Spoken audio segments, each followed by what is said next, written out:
दोस्तों, समय आने पर अंबिका के गर्भ से जन्मांध धृतराष्ट्र, अंबालिका के गर्भ से पांडु रोग से ग्रसित पांडु तथा दासी के गर्भ से धर्मात्मा विदुर का जन्म हुआ।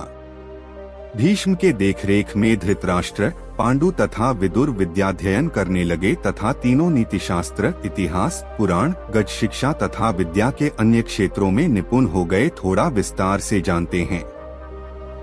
सत्यवती के चित्रांगद और विचित्रवीर्य नामक दो पुत्र हुए।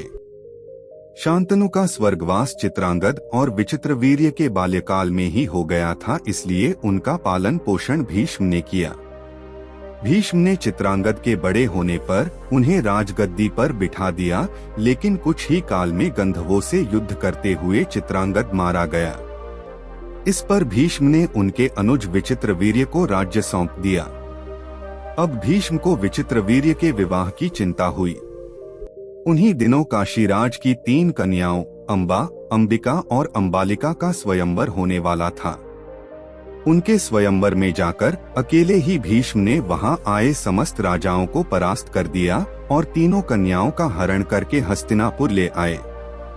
बड़ी कन्या अंबा ने भीष्म को बताया कि वह अपना तनमन राजा शाल्व को अर्पित कर चुकी है। उसकी बात सुनकर भीष्म ने उसे राजा शाल्व के पास भिजवा दिया और अंबिका और अंबालिका का विवाह विचित्रवीर्य के साथ करवा।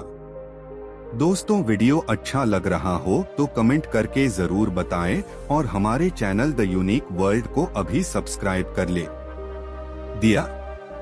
राजा शाल्व ने अंबा को ग्रहण नहीं किया, अतः वह हस्तिनापुर लौटकर आ गई और भीष्म से बोली, हे आर्य, आप मुझे हर कर लाए हैं, अतएव आप मुझसे विवाह करें। किंतु भीष्म ने अपनी प्रतिज्ञा के कारण उसके अनुरोध को स्वीकार नहीं किया। अंबा रुष्ट होकर परशुराम के पास गई और उनसे अपनी व्यथा सुनाकर सहायता मांगी। परशुराम ने अंबा से कहा, हे देवी, आप चिंता न करें, मैं आपका विवाह भीष्म के साथ करवाऊंगा। परशुराम ने भीष्म को बुलावा भेजा, किंतु भीष्म उनके पास नहीं गए। इस पर क्रोधित होकर परशुराम भीष्म के पास पहुंचे और दोनों वीरों में भयानक युद्ध छिड़ गया। दोनों ही अभूतपूर्व योद्धा थे, इसलिए हार जीत का। दोस्तों, वीडियो अच्छा लग रहा हो तो कमेंट करके जरूर बताएं और हमारे चैनल द यूनिक वर्ल्ड को अभी सब्सक्राइब कर ले। फैसला नहीं हो सका। आखिर देवताओं ने हस्तक्षेप करके इस युद्ध को बंद करवा दिया। अंबा निराश होकर वन में तपस्या करने चली गई। विचित्रवीर्य अपनी दोनों रानियों के साथ भोग विलास में रत हो गए, किंतु दोनों ही रानियों से उनकी कोई संतान नहीं हुई और वे क्षय रोग से पीड़ित होकर मृत्यु को प्राप्त हो गए।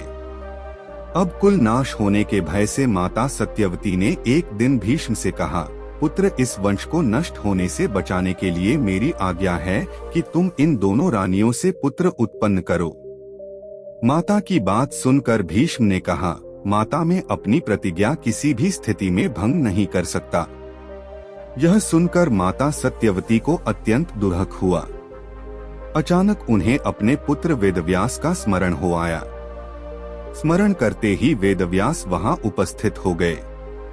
सत्यवती उन्हें देखकर बोली, हे पुत्र, तुम्हारे सभी भाई निःसंतान ही स्वर्गवासी हो गए। अतः मेरे वंश को नाश होने से बचाने के लिए मैं तुम्हें आज्ञा देती हूँ कि तुम उनकी पत्नियों से संतान उत्पन्न करो। वेदव्यास उनकी आज्ञा मानकर बोले, माता, आप उन दोनों रानियों से कह दीजिए कि वे 1 वर्ष तक नियमव्रत का पालन करते रहें, तभी उनको गर्भ धारण होगा। 1 वर्ष व्यतीत हो जाने पर वेदव्यास सबसे पहले बड़ी रानी अंबिका के पास गए। अंबिका ने उनके तेज से डरकर अपने नेत्र बंद कर लिए। वेदव्यास लौटकर माता से बोले, माता, अंबिका का बड़ा तेजस्वी पुत्र होगा, किंतु नेत्र बंद करने के दोष के कारण वह अंधा होगा। सत्यवती को यह सुनकर अत्यंत दुहक हुआ और उन्होंने वेदव्यास को छोटी रानी अंबालिका के पास भेजा। दोस्तों, वीडियो अच्छी लग रही हो तो लाइक करके सेव कर ले। अंबालिका वेदव्यास को देखकर भय से पीली पड़ गई। उसके कक्ष से लौटने पर वेदव्यास ने सत्यवती से कहा, माता, अंबालिका के गर्भ से पांडु रोग से ग्रसित पुत्र होगा। इससे माता सत्यवती को और भी दुहक हुआ और उन्होंने बड़ी रानी अंबालिका को पुनः वेदव्यास के पास जाने का आदेश दिया। इस बार बड़ी रानी ने स्वयं न जाकर अपनी दासी को वेदव्यास के पास भेज दिया। दासी ने आनंद पूर्वक वेदव्यास से भोग कराया। इस बार वेदव्यास ने माता सत्यवती के पास आकर कहा, माते, इस दासी के गर्भ से वेद वेदांत में पारंगत अत्यंत नीतिवान पुत्र उत्पन्न होगा। इतना कहकर वेदव्यास तपस्या करने चले गए। समय आने पर अंबिका के गर्भ से जन्मांध धृतराष्ट्र, अंबालिका के गर्भ से पांडु रोग से ग्रसित पांडु तथा दासी के गर्भ से धर्मात्मा विदुर का जन्म हुआ। दोस्तों, वीडियो कैसा लगा कमेंट में जरूर बताएं और हमारे चैनल द यूनिक वर्ल्ड को अभी सब्सक्राइब कर ले। वीडियो देखने के लिए धन्यवाद।